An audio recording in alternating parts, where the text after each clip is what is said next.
Now, the court order granting pregnant and lactating women and children under 6 access to free healthcare regardless of their nationality is a historic victory for South Africa. That's the view of Elgene, Roos, Senior Associate of the Pro Bono and Human Rights Practice at Cliffe, Dekker, Hofmeyr. But despite the ruling, Roos says there's still a major disconnect between this court ruling and the lived reality for migrant women and children. Well, how big is the gap? What's happening on the ground? She joins us now to tell us about it. Elgene, good afternoon. Welcome to Today, and thank you very much for your time. So we have a ruling, the court order that was made granting pregnant and lactating women and children from other countries who are in South Africa access to the healthcare sector. But it's not happening on the ground, is it? Thank you, Dan, for having me this afternoon.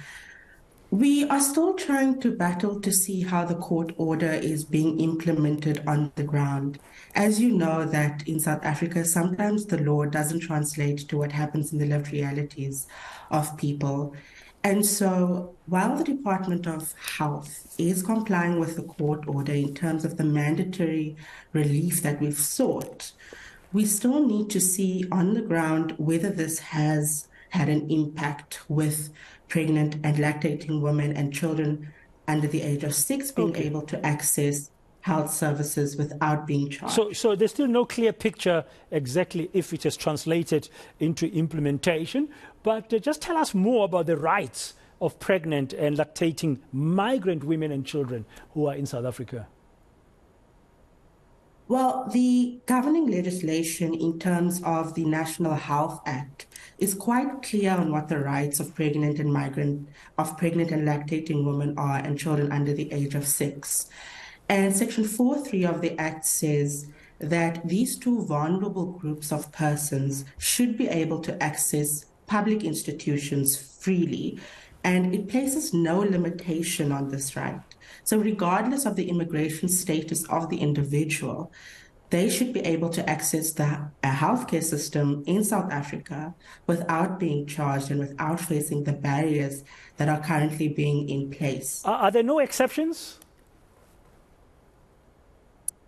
Please clarify that, Dan. You said there are no limits, but are there conditions under which people may be excluded from it? For example, if they have medical aid, are they still have the right for free access? Yes. So if you're on the medical aid or a beneficiary of a medical aid, or if you came to South Africa for the purpose of obtaining medical services, you are exempt from this right. So you have to pay for yourself? You would have to access private healthcare or pay for the services in a public institution. It must be difficult. It must be difficult, Elgene, for authorities to establish that you've come to South Africa for the specific purpose of obtaining healthcare or not. Because some people may claim they're coming here for other reasons and then cross the border and just to be able to access our healthcare system, for example, to give birth. We've heard of similar reports in the past. Well, that is not for me to speculate. And if the Department of Home Affairs ensured that people are documented accordingly and the people who aren't here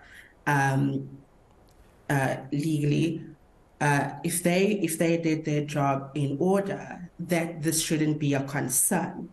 But this is not for us to speculate, and this is not for us to say how the law should apply when the legislators and the Constitution gives a clear right of what the rights are.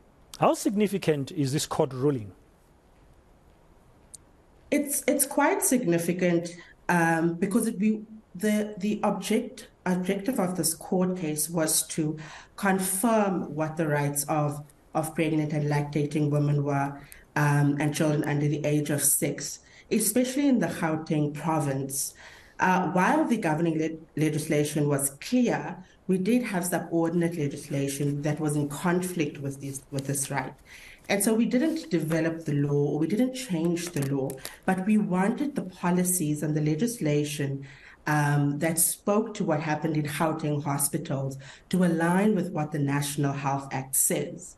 And so it's quite significant that we have this court decision, which now shows that regardless of the immigration status, that pregnant migrant women and children under the age of 6 should be treated fairly when trying to access health services. Yeah, legally, what kind of recourse would migrant women who are pregnant or lactating migrant women have in terms of this ruling? I mean, can they take, for example, a hospital to court if it's chasing them away?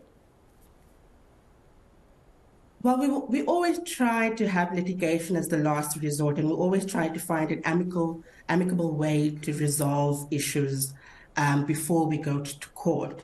And so we would first have to engage with the hospital. And this is what we would advise, obviously, the client who has been denied services.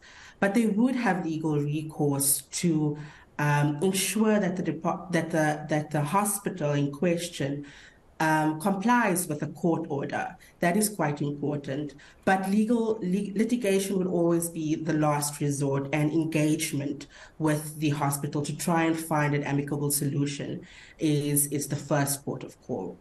Thank you very much for your time this afternoon here on Today on eNCA. Elgene Roos, Senior Associate of the Pro Bono and Human Rights Practice at Cliffe, Dekker, Hofmeyr.